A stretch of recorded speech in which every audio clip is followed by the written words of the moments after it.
지금같이 위기와 변화의 시기에는 담대하게 도전하는 리더들이 필요한 시대입니다.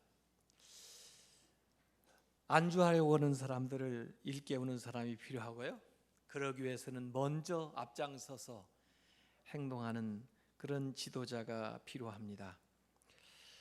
어느 조직이나 그저 안정을 추구하면서 변화에 제대로 대처하지 못하다가 또 마땅히 무릅써야 될 그 위험을 무릅쓰지 않고 그냥 편안하게 지내다가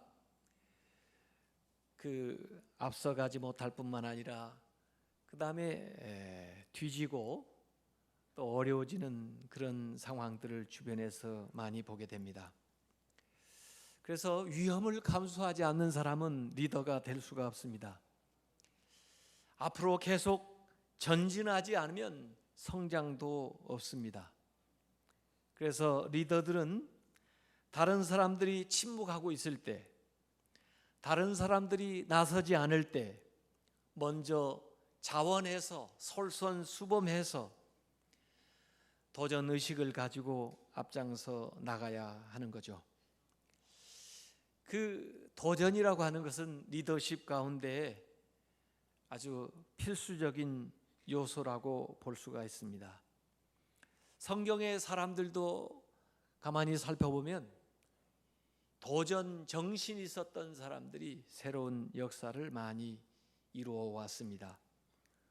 노아 같은 사람, 아브라함, 모세, 여호수아, 갈렙, 기드온, 다윗, 바울 이런 분들이 모두 다 도전의식을 가지고 살았던 사람들입니다.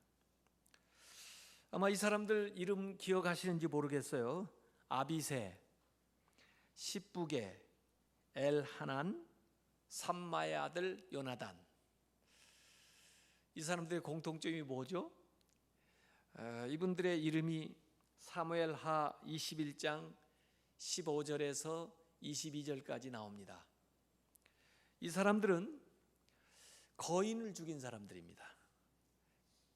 골리앗과 같은 거인들을 죽였던 사람의 이름이 바로 여기 사무엘하 21장에 아비새, 십부개, 엘하난, 삼마의 아들 요나단 이렇게 나와 있어요. 다윗도 거인 블레셋의 그 골리앗을 죽였는데 다윗의 이름은 우리가 다 잘 알고 있잖아요. 그럼에도 불구하고 여기 똑같은 거인들을 죽인 사람들의 이름은 어디서 들어봤는지 가물가물한 사람들입니다. 무슨 차이죠? 다윗은 거인을 죽인 사람의 선구자였습니다. 가장 먼저 안 된다고 하는 거, 할 수 없다는 것을 도전해가지고 거인을 쓰러뜨린 사람이 바로 다윗이에요. 거기에 힘입어서 그 후에 일어난 사람들이 역시 다윗처럼 거인을 쓰러뜨렸습니다.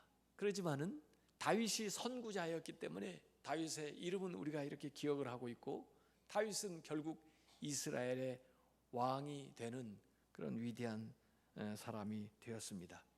다른 사람들도 거인을 죽이기는 했지만은 다윗이 만들어 놓은 길을 따라 갔기 때문에 다윗만은 못한 거죠. 리더는 이렇게 앞장서서 가면서 길을 만드는 사람이고, 그리고 따르는 사람들은 그 리더가 만들어 놓은 그 길을 밟으면서 자기들도 그 리더처럼 그가 성취했던 일들을 하게 되는 겁니다. 세종대왕, 이순신, 구텐베르크, 에디슨, 라이트 형제, 헤니 포드, 빌 게이츠, 스티브 잡스, 마크 저커버그 이런 사람들의 공통점이 무엇입니까? 이분들은 창시자들입니다. 새로운 일을 시작한 사람들이죠. 요새로 말하면 창업자, 엔터프리너입니다. 새로운 영역을 개척해서 어마어마한 가능성을, 어마어마한 시장을 만들어낸 사람이죠. 어마어마한 영토를 확보한 사람들이죠. 그래서 따르는 사람들이 그들의 덕택에 많은 것들을 누리하게 됐던 이런 겁니다. 이런 창시자들, 이들에게 필요한 것은 도전 정신입니다. 이런 리더들은 기회를 포착하는 아주 예민한 감각이 있었고, 그 기회를 놓치지 않고 도전하는 용기가 있었던 사람들입니다. 우리가 인생을 살면서 때로는 위험을, 두려움을 무릅쓰고 도전해야 될 때가 있는데, 그때 도전하지 않는다고 하면 우리 인생의 중요한 것들을 잃을지도 모릅니다. 리더에게 있어서 실패라고 하는 것은 기회를 놓치는 것입니다. 리더는 성공을 하지 못할까 봐 두려워하는 것이 아니고 오히려 기회를 놓칠까 봐 두려워하는 사람이 리더입니다. 그래서 리더들은 기회를 구하는 거죠. 예수님의 제자들이 예수님 없이 밤에 배를 타고 가다가 갈릴리에서 풍랑을 만났습니다. 다 죽겠다고 난리예요. 물을 퍼내도 자꾸 물이 배 안으로 들어옵니다.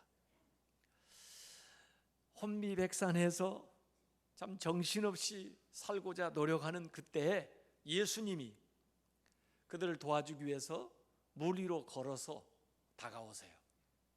처음에는 유령인 줄 알았는데 예수님이 내니 안심하라 이렇게 말씀하시니까 베드로가 이 얘기를 하는데, 그 예수님에게 베드로가 뭐라고 얘기했습니까? 아, 정말 예수님이세요? 예수님이시면 풍랑을 잠잠케 해주세요. 그렇게 얘기했습니까? 정말 예수님이세요? 아이, 잘 오셨어요. 저희들 좀 살려주세요. 그렇게 얘기했습니까? 그렇게 얘기하지 않았습니다. 정말 예수님이시면 저를 명해서 물 위로 걸어오라 하소서, 그렇게 얘기했습니다. 얼마나 다른 얘기예요. 베드로는 안전을 구한 것이 아니고 기회를 구했어요. 예수님처럼 자기도 물 위에 걸을 수 있는 기회를 구한 거예요. 그게 리더입니다. 아니, 그 풍랑 만났을 때 풍랑을 잠잠해라고 하지 무슨 정신으로 그 사람은 참 죽게 됐는데 예수님처럼 걷게 해달라고 그래.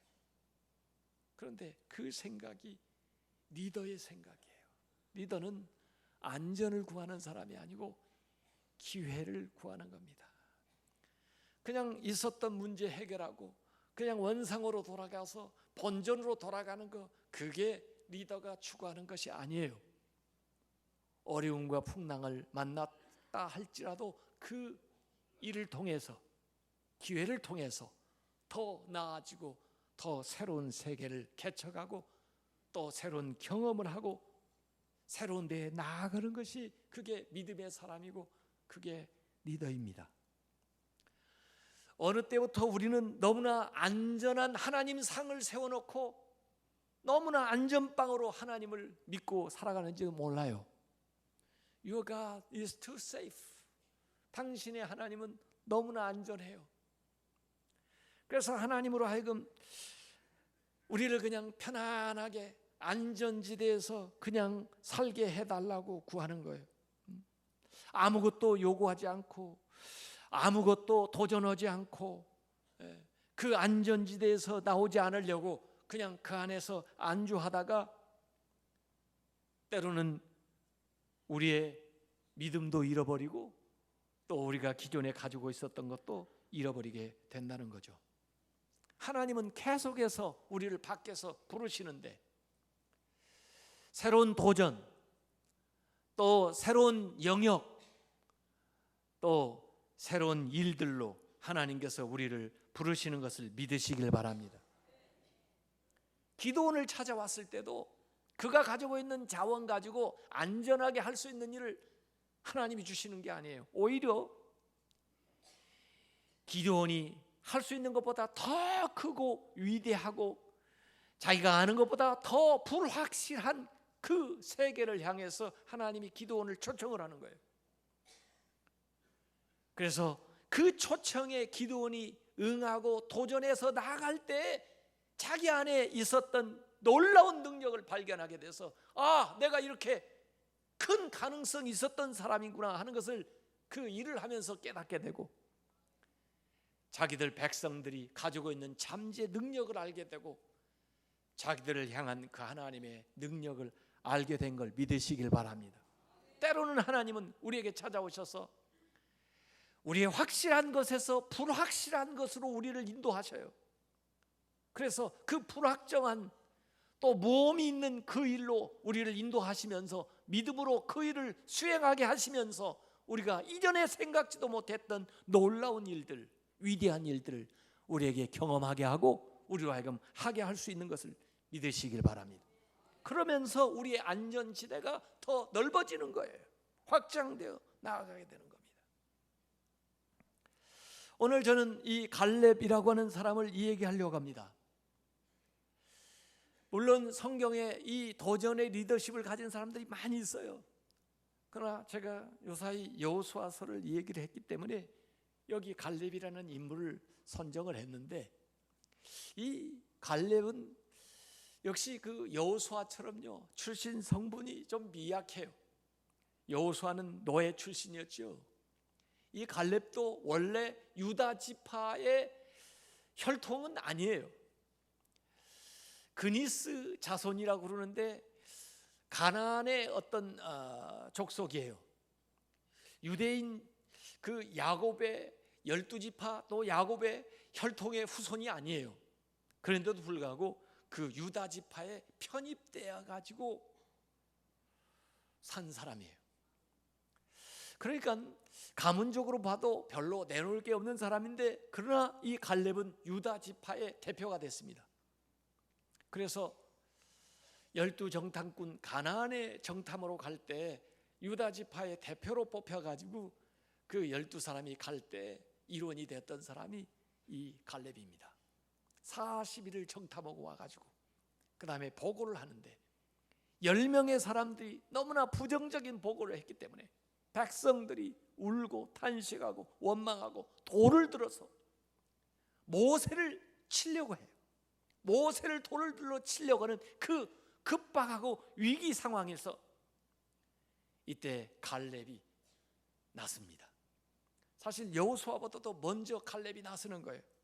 그래가지고 모세 앞을 가로막고 아마 모세 방패막이를 했었던 것 같아요. 민수기 13장 30절에 보니까 갈렙이 모세 앞에서 백성을 조용하게 하고 이르되 우리가 곧 올라가서 그 땅을 취하자 능히 이기리라.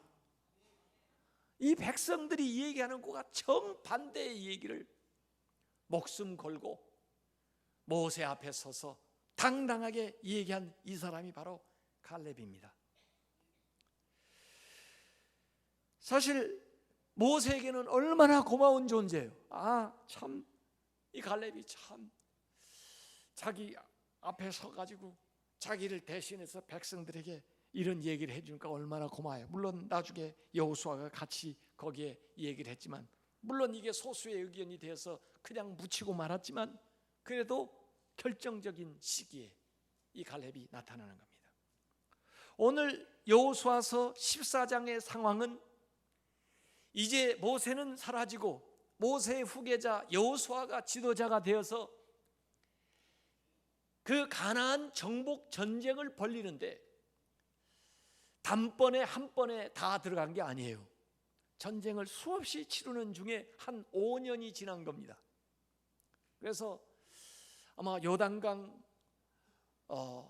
동쪽은 다 차지하게 됐을 거고, 그 다음에 요단강을 건너서 여리고부터 해가지고 차지하고 있는데, 그 땅을 차지하고 분배하는 그 상황 속에서 아마 이스라엘 사람들은 여러 가지 어려운 상황에 노정되어 있었던 것 같아요. 특별히 여호수아에게 어떤 사람들은 우리는 저 요단강 건너가서 땅을 차지하기를 원치 않고 우리는 요단강 이쪽 동쪽에 있는 땅을 갖기를 원하니 여기에 그냥 정주하겠다, 그렇게 말하는 사람들도 있었어요. 그런 지파에게 여호수아가 너희들이 이 땅에 정주한다 할지라도 전쟁은 같이 해야 된다. 동쪽에 요단강을 건너가서 땅을 우리가 다 차지한 다음에 그때 너희들이 돌아와서 이 땅을 가져라, 이렇게 얘기했습니다. 또 서로 좋은 땅, 쉽게 차지할 수 있는 땅을 원하기 때문에 제비뽑기를 했어요. 원하는 사람은, 원하는 지파들은 다 자기들 이기적인 생각으로 좋은 걸 원하고 그건 한정돼 있고 그러기 때문에 제비뽑기를 한 거예요. 그래서 제비뽑힌 대로 그 땅을 거기에 분배해주고 차지하도록 그렇게 했는데, 그래도 여기 산지, 가장 강력한 사람들이 살고 있는 이 땅, 이 앞에서는 지금 5년이 지났는데 어찌 보면은 고착 상태에 빠져 있는 거죠. 누구도 나서려고 하지 않습니다. 왜? 강력한 사람들이 살고 있는 산지이기 때문에. 사실은 그 지역이 굉장히 중요한 요지임에도 불구하고 서로 미루는 거죠. 누구도 안 나서는 거죠. 혹시 여호수아가 지명해가지고 내가 가 그럴까 봐 두려워하는 그 상황인데, 이때에 갈렙이 나서는 것입니다. 가장 어려운 일, 가장 도전이 되는 일, 가장 강력한 사람들이 살고 있는 그 땅에 내가 올라가겠다. 나로 하여금 그 땅을 올라갈 수 있도록 해달라고 여호수아에게 얘기하는 대목이 오늘 읽은 대목입니다. 여기 길앗 아르바라고 하는 땅은, 길앗이라는 것은 그 고을, 마을, 성읍이라는 뜻이고, 아르바라고 하는 것은 아르바라고 하는 유명한 사람, 거인 이름을 따가지고 아르바의 성읍이다, 이 말인데, 이 아르바는 원래 골리앗 그 거인의 선조인 아낙 자손들이 살고 있는 산지입니다. 산이 겹겹해가지고 고지대인데, 이 지대는 930m, 굉장히 높은 지대예요. 그래서 이스라엘 지형을 가보면 이스라엘을 북쪽에서 남쪽으로 쭉 관통하고 있는 산맥, 중앙 산악지대라고 하는데, 그 산맥이 쭉 관통하고 있고, 그 산맥 아래쪽이 지중해 쪽으로 내려가는 서쪽, 그 다음에 동쪽 요단강 쪽으로 이렇게 돼 있는데, 그 중앙 산맥 쪽이 예루살렘이 위에가 있고, 그 다음에 제일 아래 부엘세바가 있는데, 그 중앙의 중심에 있는 곳이 헤브론, 이게 길앗 아르바라고 하는 도시인데, 이 성읍이 가장 높은 곳에 요지에 딱 위치하고 있는데 강력한 백성들이 거기 살고 있어요. 원래 그 가네스 바네아에서 12정탐군이 가나안을 전부 정탐했을 때, 그들이 와서 보고했을 때, 이 아낙 자손들이 가나안 전체에 펴져 살고 있지는 않았지만은 여기 헤브론 길앗 아르바에 살고 있는 이 사람들을 보고 와서 이 얘기한 내용이 나옵니다. 민수기 13장 33절에 그 10사람 정탐꾼이 얘기하는 겁니다. 거기서 네피림 후손인 아낙 자손의 거인들을 보았다니 우리는 스스로 보기에도 메뚜기 같으니, 그들하고 비교하니까 그들이 보기에도 우리가 그와 같았을 것이다, 이렇게 얘기하는 겁니다.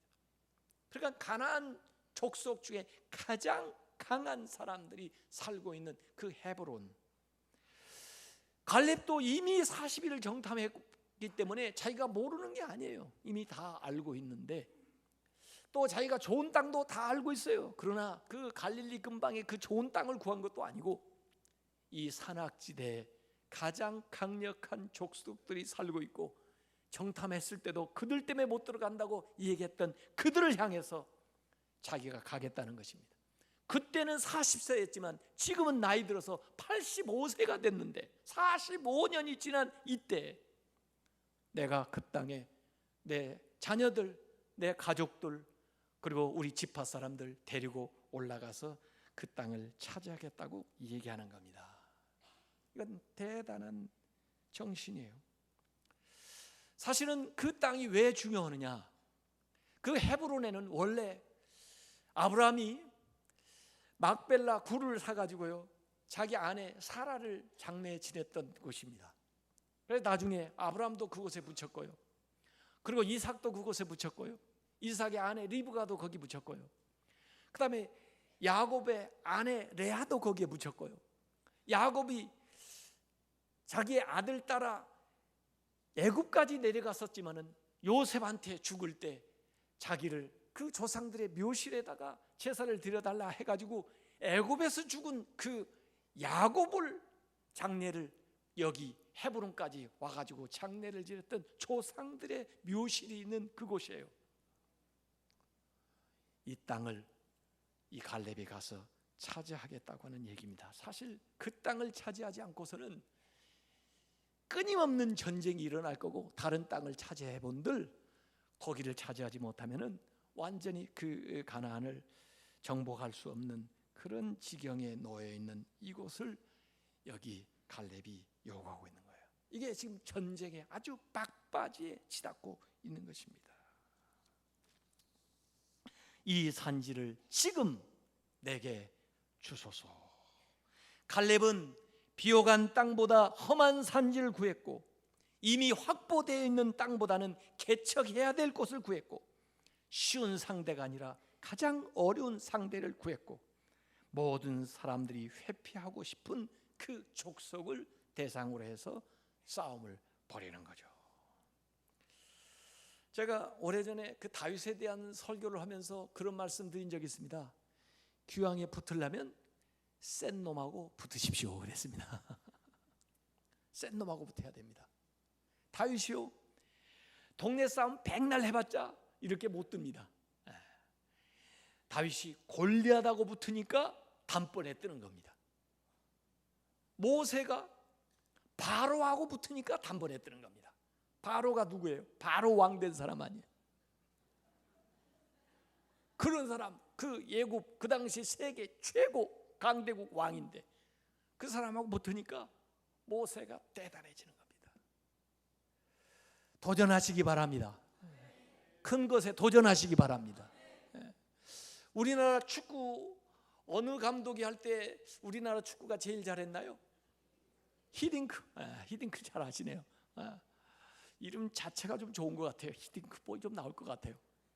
네덜란드 사람이죠. 네덜란드 사람이 우리나라 감독을 많이 했어요. 오늘도 보니까 네덜란드가 또 브라질을 이기더라고 보니까요. 대단한 사람들이에요. 근데 그 히딩크가 물론 기초 체력을 열심히 연마해서 강인하게 체력을 만들어주기도 했지만, 이분이 보니까 말이에요, 유럽의 강호들하고 A매치를 가서 붙이는 거예요. 가지고 그 당시에 우리나라 선수들이 말이에요, 유럽에 정말 잘하는 팀들하고 맞붙었습니다. 잘하는 팀하고 맞붙으면 지면 어때요? 저도 본전이죠 뭐. 이기면 어때요? 뜨는 거죠. 우리 선수들이 그 센 팀들하고 붙으면서 자신감이 붙은 거예요. 아유, 뭐 우리도 조금만 하면 되겠구나. 우리도 좀 분발하면 되겠구나. 그래가지고 한일 월드컵 때 우리가 4강까지 올라갔다는 게, 이게 요새 생각을 해보세요. 이게 믿기는 일입니까? 대단한 일들을 했어요. 갈렙은 뭐 그 사람들이 세다는 거 모르는 거 아닙니다. 잘 알고 있어요. 가장 강력한 자손들이 그곳에 살고 있다는 것을 이미 익히 잘 알고 있어요. 그러나 냉엄한 현실을 직시하지만은 그렇다고 해서 용기를 잃지 않고 있습니다. 현실을 보면서도 부정하는 것은 만용이지만은 현실을 대면하면서도 용기를 잃지 않는 것은, 그것은 대단한 것입니다. 현실을 못 본 채 하지도 않았고, 보는 것을 과장하지도 않았고, 보는 것 때문에 주눅들지도 않았고, 거기에 대한 현실적인 대안을 가지고 나아가는 거죠. 안악 사람들이 있고 그들의 성읍이 견고하다는 거, 그것이 현실이라면 하나님이 나와 함께 가시고 하나님이 그 땅을 나에게 약속하신 것도 위대한 대안인 것을 믿으시길 바랍니다. 그래서 이 여호수아에게 있었던 임재의 리더십이 물론 이 갈렙에게도 있어요. 임재의 리더십이 있고, 그런가 하면 이 일을 수행하는 데 있어서 이 갈렙은요, 하나님의 말씀, 하나님의 약속을 굳건하게 믿는 믿음이 있었습니다. 그래서 여기 오늘 읽었던 14장 6절부터 15절까지의 말씀에도 보면은 여호와께서 하나님에게서 나에게 말씀하셨다라고 하는 것을 5번이나 반복해서 이 갈렙이 얘기하고 있습니다. 45년 전에 모세를 통해서 말씀하셨고 맹세하셨던 것들을 언급해요. 여호수아서 14장 9절을 보니까 모세를 통해서 갈렙한테 네가 내 하나님 여호와께 충성하였은즉 너의 발로 밟는 땅은 영원히 너와 내 자손의 기업이 되리라 그랬어요. 네 발로 가서 밟는 땅이 너하고 네 자손들의 기업이 될 거다 그랬어요. 또 신명기 1장 36절에 청탐하고 왔었을 때 오직 여분네 아들 갈렙은 온전히 여호와께 순종하였은즉 그가 그것을 그 가나안 땅을 볼 것이요 그가 밟는 땅을 내가 그와 그의 자손에게 주리라. 45년 전에 약속하셨던 그 말씀, 그것을 굳건히 마음속에 믿고 나아가는 거예요. 저들은 믿지 않았지만 갈렙은 믿었어요. 40세에 믿었던 그 믿음이 굳건하게 이 85세 때까지 유지되는 거예요. 그때 그 열정, 그때 그 비전을 가지고 살아가는 거예요. 여러분은 40세 때보다 지금 50세, 60세, 70세 때 믿음이 더 좋습니까? 꺾여가지고 내려가고 있습니까? 갈수록 더욱 믿음이 좋아지시기 바랍니다. 그 열정, 그 비전, 이것이 우리를 젊게 만드는 거예요. 노인의 특성이 뭔지 아세요? 노인의 특성은요, 비전이 없다는 겁니다. 비전이 없으면요, 애들도 애 늙은이가 되는 겁니다. 노인의 특성이 뭔지 아세요? 최근 일을 잘 잊어버린다는 것입니다. 옛날 일은 기억이 잘 나는데 최근 일이 기억이 잘 안 나. 노인의 특성이 뭔지 아십니까? 새로운 일을 시도하기를 꺼려한다는 겁니다. 새로운 일은 안 해요. 귀찮아요. 못해요. 알려고도 안 해요. 배우려고도 하지도 않아요. 신경도 안 써요. 노인은요, 새로운 사람 만나기를 꺼려한다는 것입니다. 그냥 혼자 방에 들어가. 사람 만나는 게 귀찮아요. 사람 사귀는 게 귀찮아요. 한마디로 변화를 시도하는 거예요. 변화를 시도하면서 우리는 늙어가게 되는 거죠. 나이 따라 살지 말고 말씀 따라 사시기 바랍니다. 믿음 따라 사시기 바랍니다. 비전 따라 사시기 바랍니다. 어떤 분이요, 인터넷에 어느 90세 노인의 수기를 써놨더라고요. 이거 보니까 좀 그럴듯해요. 그래서 한번 제가 읽어드릴게요. 저는 젊었을 때 정말 열심히 살았습니다. 회사에서도 누구보다 열심히 일했을 뿐만 아니라 주위로부터도 실력을 인정받고 존경을 받았습니다. 그런 덕분에 60세까지 일을 하다가 당당히 은퇴할 수 있었습니다. 그런데 제가 은퇴 30년 후인 90세 생일 때 얼마나 후회의 눈물을 흘렸는지 모릅니다. 제 60여 년의 삶은 자랑스럽고 당당했지만 그 후 30년의 삶은 부끄럽고 후회되고 비통하기까지 한 삶이었습니다. 저는 퇴직 후에 이제 할 일 다 했다, 남은 인생은 그냥 덤이다 라는 생각으로 특별한 일이 없이 그냥 지내왔습니다. 더 이상 이루어야 할 목표를 상실한 채로 덧없고 희망 없이 죽을 날만 기다리는 식의 삶이었습니다. 그런 삶을 무려 30년이나 살아왔습니다. 30년의 세월은 지금 내 나이 90에 되돌아보니 전생애의 3분의 1이나 되는 기나긴 시간이었습니다. 만일 제가 퇴직할 때 앞으로 30년을 더 살 수 있다고 생각했다면 그렇게 살지 않았을 겁니다. 그때 제 스스로 늙었다고, 뭔가를 시작하기에는 너무 늦었다고 생각한 것이 큰 잘못이었습니다. 저는 지금 90살이지만 정신이 또렷합니다. 앞으로도 10년 아니 20년을 더 살지도 모르는 일입니다. 이제 저는 그동안 하고 싶었던 어학 공부를 시작하려 합니다. 그 이유는 단 한 가지입니다. 10년 후 맞이하게 될 100세 생일날, 90살 때 나는 왜 아무것도 시작하지 않았는지 후회하지 않기 위해서입니다. 어떠세요? 제가 단언컨대 여기 계시는 분들은 최소한 100세까지 사십니다. 오늘 나오신 분들은 진짜 다 복을 받으셨네요. 제가 예언을 해버렸으니. 얼마 남으셨어요? 최소한 말이에요. 최소한 지금 현재로 봐서 앞으로 갈수록 더 늘어져요, 시간이요. 그렇기 때문에요, 여러분 몸은요 100세까지 이상 갈 수 있도록 잘 지금 관리를 해야 됩니다. 담배 같은 거 피우면 안 됩니다. 이게 100세까지 가야 되는데요, 술 자꾸 먹고 그러면 안 됩니다. 나중에 몸은 아프고 계속 살아있기만 해보세요. 그거 얼마나 고역이겠어요? 100세 이상 갑니다. 지금 하는 일도 다시 한번 생각해가지고요, 다시 시작할 수 있습니다. 아브라함 보세요. 아브라함이 제2의 인생을 언제 시작했습니까? 75세에 시작했습니다. 75세. 고향 본토 친척 자기가 하던 일 모든 거 다 놔두고, 아는 인맥 모든 거 다 놔두고 그냥 하나님의 말씀만 따라서 새로운 삶을 75세부터 시작했는데 그 삶이 더 영광스러워요. 100세의 아들 낳았습니다. 100세. 믿어지십니까? 어제 제가 어디 전도신방 갔는데, 아유 딸들이 이쁘다 하는 얘기하니까, 아유 목사님 그런 얘기하면 뭐예요? 저는 아들만 둘인데. 그래서 왜 지금 몇 세신데요? 그랬더니 50이에요 제가. 그래서 아니 왜 지금 딸을 놓으시죠? 제가 그래요. 지금 딸을 놓으셔도 100세 되시면 그 딸이 50대요. 늦지 않았어요. 모세는 80부터 인생을 멋있게 살았습니다. 80세부터 이스라엘 백성을 애굽 땅에서 이끌고 내가지고 120세까지 살았어요. 120세. 성경에 그런 사람들이 나와요.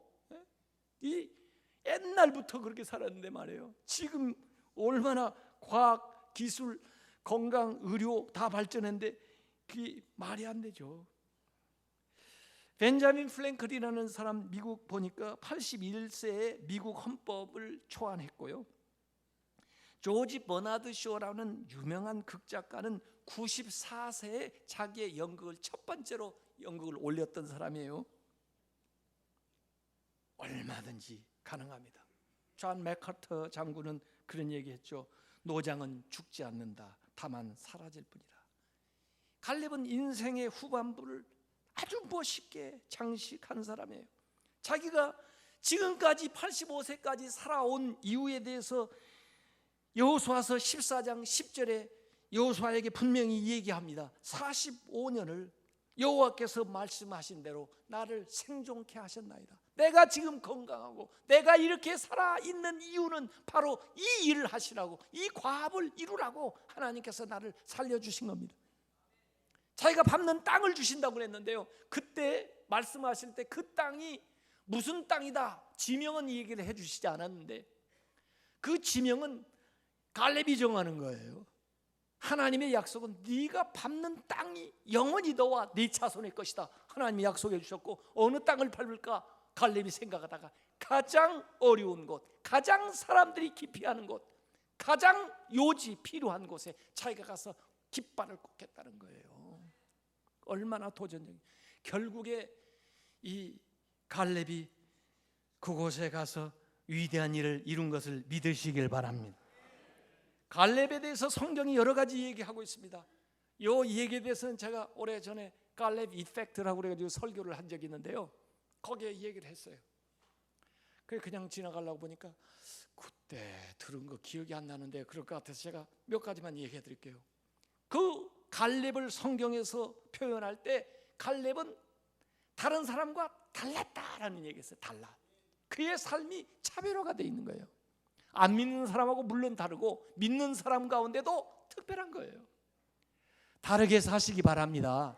삶이 차별화가 되어 있다, 그렇게 나와 있고, 그 다음에 이 갈렙은 온전히 쫓았다고 나와요. 온전히 100% 하나님을 따라, 하나님의 말씀을 100% 순종하고 따라요. 온전히 따랐다. 순도 100%의 믿음이에요. 그런가 하면 이 갈렙은 충성했다고 그랬습니다. 하나님에게 충성하고 또 모세에게 충성하고, 자기가 후계자가 아니라 여호수아가 후계자가 됐지만은 또 여호수아에게 충성하고, 여호수아가 정말 어떻게 할 수 없는 이런 상황에서 갈렙이 나서주니까 여호수아가 얼마나 감사하겠어요. 얼마나 좋겠어요. 여러분, 이 갈렙의 얘기는 그냥 나오는 게 아닙니다. 여기 땅을 나누는 이야기 가운데 지파들 얘기 나오는데 갈렙 얘기, 이 유다 지파 이야기가 제일 먼저 나오고 그 다음에 마지막에 여호수아서 17장 14절부터 18절까지 보면 요셉 지파에 대한 이야기가 나옵니다. 요셉 지파는요, 대단한 요셉 때문에 두 지파에 그 분량을 줬어요. 그래서 그 아들 에브라임, 므낫세가 각각 한 지파의 것을 분깃을 맡게 되는 거예요. 그런데 이 사람들은 사실은 이 유다 지파보다 실제는 비옥한 땅을 준 거예요. 북쪽에 갈릴리 호수에서 조금 내려온 그 지역, 세겜, 지금으로 말하면 사마리아 그쪽 지역을 이 요셉 지파에게 주는 겁니다. 그렇게 여호수아가 줬는데도 불구하고 이 사람들은 불평하는 겁니다. 왜 우리한테 이렇게 좁은 땅을 주느냐고. 아니, 산 빼고 나무들 있는데 빼면은 우리가 사람이 살 때가 얼마나 된다고 이렇게 좁은 땅을 주느냐고 불평을 해요. 또 더구나 그 땅에는 말이야, 살기 좋은 땅이라 철병거를 가진 가나안 족속들이 거기 있는데 무슨 수로 우리 뭐 그걸 빼앗으라고 그냥 말로만 할당을 해주고 그거 차지하라고 그러냐 하고 요셉 지파가 불평을 한 대목이 나와요. 그때 여호수아가 여호수아서 17장 17절 18절에 이들에게 답변하는 내용이 성경에 기록되어 있습니다. 여호수아가 다시, 이전에 얘기해도 듣질 않으니까 다시 요셉의 족속 곧 에브라임과 므낫세에게 말하여 이르되, 너는 큰 민족이요, 민족이 크다. 너희들 과소평가하지 마라. 너희들이 큰 민족이요, 너희들이 큰 권능이 있은즉 너희들 능력이 있다 이거예요. 한 분깃만 가질 것이 아니라 이 산지도 너의 것이 되리니, 하나의 지파의 분깃이 아니에요. 두 개의 지파를 주는 거예요. 그런데 그 비록 살림이라도 나무가 빽빽이 우겨 타 쌓여있다 할지라도 네가 가서 개척해라. 그 땅을 사람 살 곳으로, 농사짓는 땅으로 만들든지 네가 개척해라. 그 끝까지 너의 것이 되리라. 가나안 족속이 비록 철병거를 가졌고 강할지라도 네가 능히 그를 쫓아내리라. 여호수아가 이 요셉 족속들에게 얘기하는 겁니다.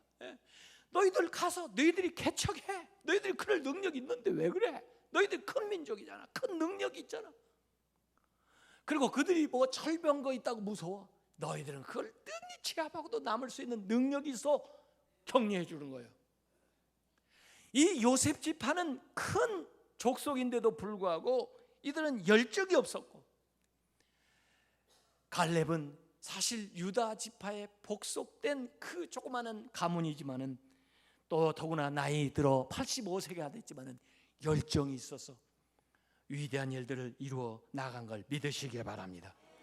갈렙이요, 오늘 성경에 보면요, 싸움의 종결자가 되는 겁니다. 오늘 성경 여호수아서 14장 15절 마지막에 뭐라고 했습니까? 그리고 그 땅에 전쟁이 그쳤더라. 갈렙이 나서서 지금 5년 동안 정복전쟁을 했는데 질이 멸렬하고 서로 공방을 계속하고 있는데 갈렙이 나서가지고 그 강력한 산지를 헤브론을 점령하고 되니까 전쟁이 그쳤다는 거예요. 전쟁 끝! 이렇게 된 거예요. 싸움 끝! 이렇게 되는, 다툼 끝! 갈렙이 나서니까. 더구나 다른 지파들은요, 그 안에 있는 사람들, 어려운 사람들, 힘든 사람들 남겨놓는 바람에 자기들이 차지해야 될 땅을 다 차지하지 못해가지고 다른 이민족들이 거기에 섞여 살게 되고 그들이 차지하게 돼서 끝까지 괴로움을 계속해서 당했습니다. 그러나 이 갈렙은 자기에게 할당된 땅에서 완전히 다 쫓아냈습니다. 완벽하게 다 차지했어요. 그래서 결국 그 헤브론 이 땅이요, 나중에 다윗이 거기에서 왕으로 즉위하는 그 땅이 됐고요, 통일 유다 되기 전에는 바로 이 헤브론에서 다윗이 7년 6개월 동안 왕정 다스리는 그 수도 역할을 했어요. 그리고 나중에 이제 중립지대에 가서 남쪽과 북쪽을 다 같이 하자 그래가지고 예루살렘 산지를 또 점령해서 다윗이 수도를 헤브론에서 예루살렘으로 옮겼지만 그 전에 7년 6개월 동안 이 헤브론이 실질적인 이스라엘의 수도 역할을 하게 되는데, 그때 이 일들을 했던 사람이, 그 기반을 놓은 사람이 갈렙이다 그 말이죠.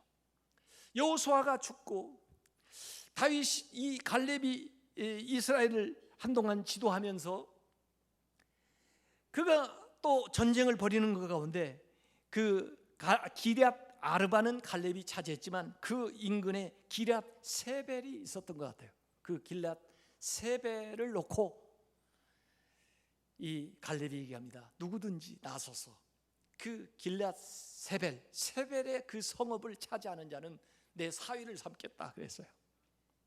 그래가지고 나타난 장수가 온니엘입니다. 이 온니엘이 일어나 가지고 그 다음에 그 길앗 세벨을 차지해요.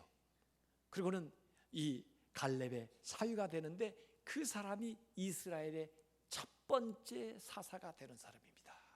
그 사사들은 왕정 이전의 왕 같은 존재들이에요. 그래서 이 가나안, 그리고 그 초기에 이 갈렙과 그의 사위 온니엘이 이 일들을 이루어 나간 것을 믿으시길 바랍니다. 오늘 우리에게 필요한 건 도전 정신이에요. 정말 새로운 마음 가지고 새롭게 시작을 해봐야 돼요. 나이가 들었더라 할지라도 아직 우리가 살아갈 세월이 창창하게 남았어요. 비전을 가지고, 목적의식을 가지고, 열정을 가지고 다시 한번 일어서야 돼요. 오늘 이 갈렙이 얘기했던 말씀, 이 산지를 내게 주소서, 이 찬송 한번 같이 부르고요, 그 다음에 우리 같이 기도하고 오늘 말씀 마치도록 하겠습니다. 여기에 보면은 주님이 주신 땅으로 한 걸음씩 나아갈 때 수많은 적들과 견고한 성이 나를 두렵게 하지만 주님을 신뢰함으로, 주님을 의지함으로, 주님이 주시는 담대함으로 큰 소리 외치며 나아가네. 이 산지를 내게 주소서. 그날에 주께서 말씀하신 이제 내가 주님의 이름으로 그 땅을 취하리니 이 산지를 내게 주소서. 그날에 주께서 말씀하신 이제 내가 주님의 이름으로 그 땅을 취하리니